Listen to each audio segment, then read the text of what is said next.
Okay, here we are outside the loading dock. We've got the floor marked out for a TP 11KACD direct drive 11,000 pound lift. As you can see, the manual calls for 137 1/8 of an inch. So it looks like we've got that here. We've marked it out with some red spray paint, marking paint, so to give you an extreme example. Next we're going to unpack it. So what we want to do is get this lift about 12 feet off of the back wall of any shop, because there's a if you have a workbench there, you'd want to have space for the bench and space for the body to walk through if need be.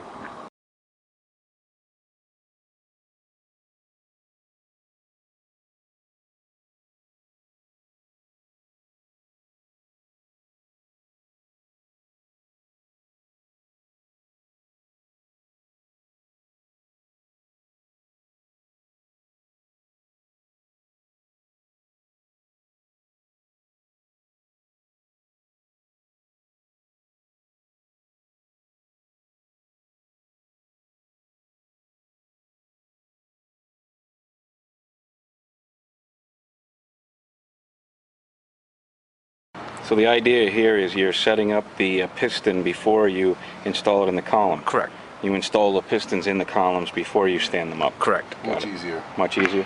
Cool. Oh yeah. Great. And that's the Teflon tape there, and that's a 90-degree elbow. The piston will actually face the floor as you see it here. That's the overflow fitting? Right. Okay. On the power side, you need the three-way. Three-way, okay. We know it's the power side column because we've got the power unit bracket. So you want the three-way T up. This will be the top of the cylinder once we place it in the column. So what Joe's saying is make sure that we Teflon tape our fittings, and we install the overflow on the power side. Is that going in the top here, Yep, Joe? it's going right there. Okay, so we're going to remove this plastic shipping plug and install that T-fitting on the power side for your overflow. Alright, And with the then- adapter. Okay. So you got two pieces there, one adapter and then one T-fitting, both Teflon taped. Okay. Screw it in. It's a lot easier to do than on top of a ladder. Right. Make that even with the hole, right? So when you tighten that T-fitting, you want it even with the hole, so the holes line up. It doesn't matter, it moves. Oh, okay, great. Thank you. And we're installing the piston in the column. So be careful as you slide the piston up through, because you have that T-fitting already installed. Okay. Using a pair of snap ring pliers. Take off the snap ring. Spacer goes in the middle right there. Just like that. Got it. Other spacer other side. Got it. Washer. Washer.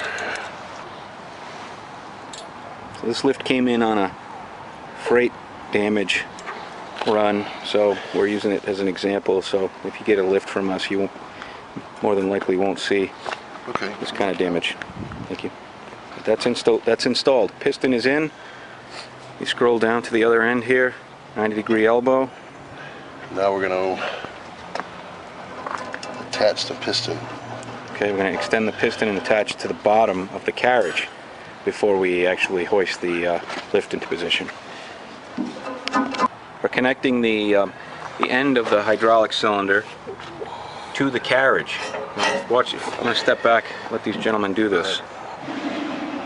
Keep going. What do we got down here?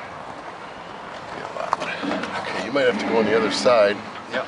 And lift up on that piston. So Billy's going to head back to that end, hold the piston up. Joe, you're going to catch on this side. Alright, I'm starting to get to it. Alright, see right here? Very easy. I'm just lining up the piston hole at the bottom of the thing. Okay, saw that. Carriage. So the pistons came through. Yep. There's your threaded end. Puts on the the lock nut, and then the jam nut. Now we've got the hydraulic cylinder bolted to the bottom of the carriage, and we're going to show you simply how we extend this down. We've released the safety. You can hear the air coming out. Just pull it right back to the base. This way when you go to stand the post up, you got all the weight down at the bottom. And that's what it'll look like once it's installed. The hydraulic cylinder is installed in the column.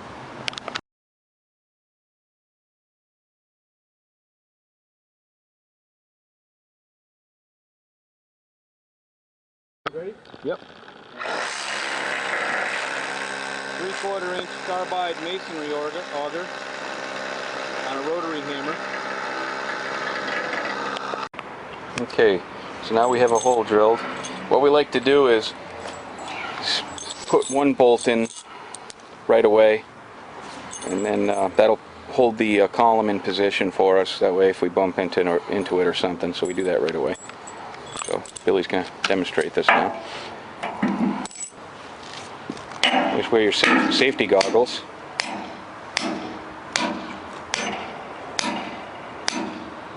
It looks like the concrete's not too bad here. No. Now he's going to Drill the opposite end. drill the opposite end, make sure we stay in square. These anchor bolts are supplied to 3/4 inch. Okay. What happens when it pulls it up, these expand down to here, locks it in. Got it. You want to always make sure you have at least no less than this when you put a lift in. About an inch of bolt coming through. Because you want to have a good 3-4 inches.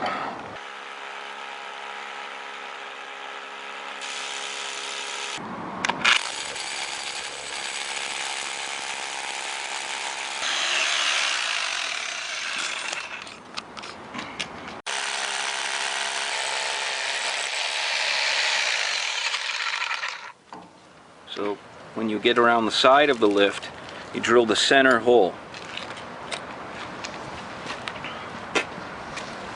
6 anchors altogether.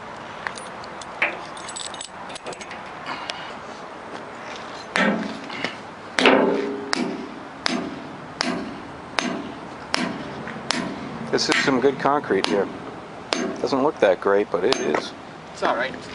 Okay. Bill's using some of our shims. Okay, try that. Okay, this is the second column.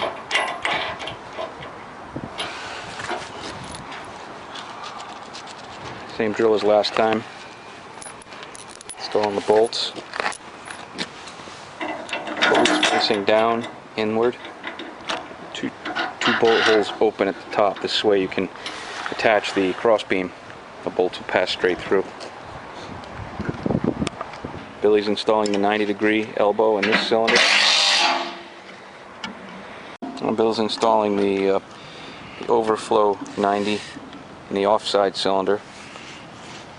And like I said, this is a scratch and dent model freight claim lift, so it's got some dings here and there. We're feeding the hydraulic cylinder through on the offside post, same as last time. It's got the pin, the washer, then the spacer.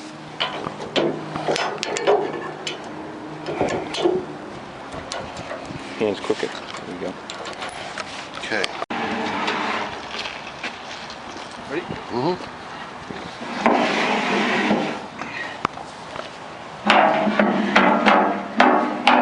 Oh, we're good. Nuts. Right there on your right.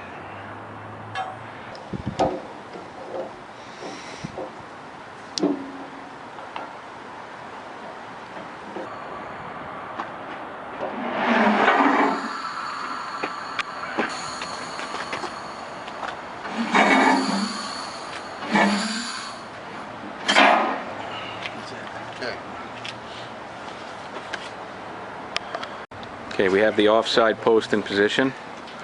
Before we nail that post down, we're going to install the crossbeam. There's a chance of working with that crossbeam right here. So you recommend installing the switch before it goes up. Yes. Safety switch. Auto safety shut-off switch.